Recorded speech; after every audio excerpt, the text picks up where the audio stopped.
আসসালামু আলাইকুম বন্ধুরা, কেমন আছেন সবাই?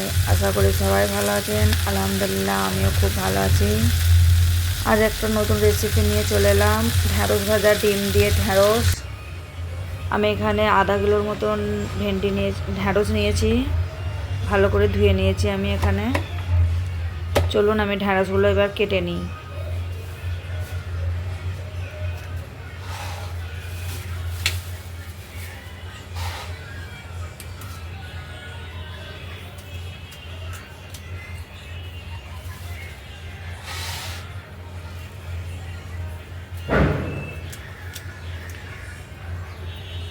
আমি ঢ্যাঁড়সগুলোকে এরকম ছোট ছোট করে কেটে নিয়েছি।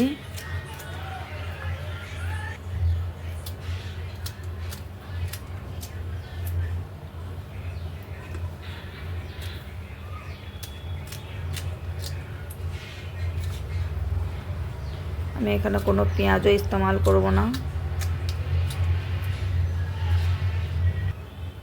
দেখতেই পাচ্ছেন আমার ঢ্যাঁড়সগুলো সব কাটা হয়ে গেছে। চলুন এবার কড়াইয়ের দিকে যাই।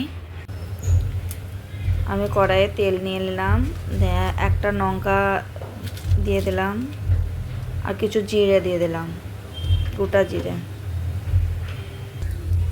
এবার ঢ্যাঁড়সগুলোর মধ্যে দিয়ে দেবো। একবার ভালো করে নেড়ে চেড়ে নেবো।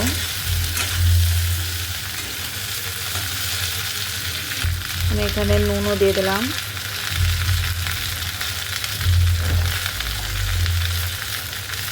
হলুদ গুঁড়োও দিয়ে দিলাম,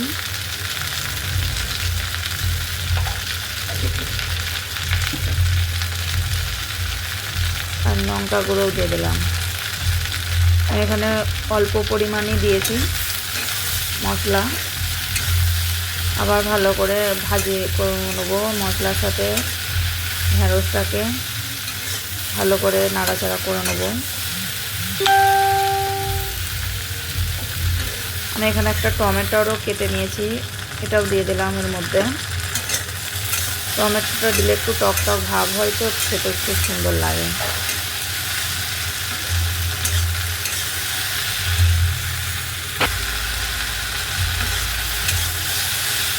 ভালো করে এটা নাড়াচাড়া করে ভেজে নিতে হবে।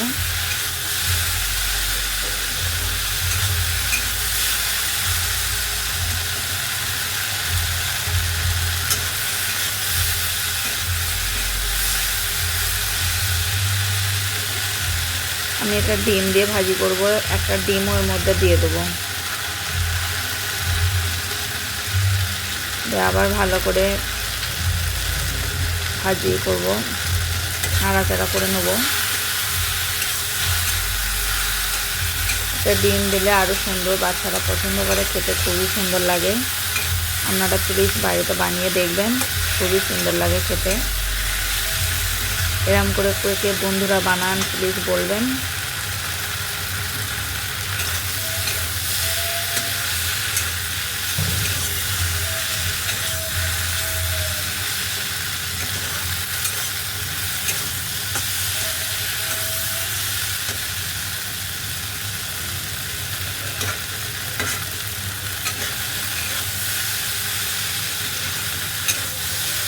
দেখতেই পাচ্ছেন আমার ভাজা হয়ে গেছে। চলুন আমি এটা একটা বাটিতে তুলে দেখাই।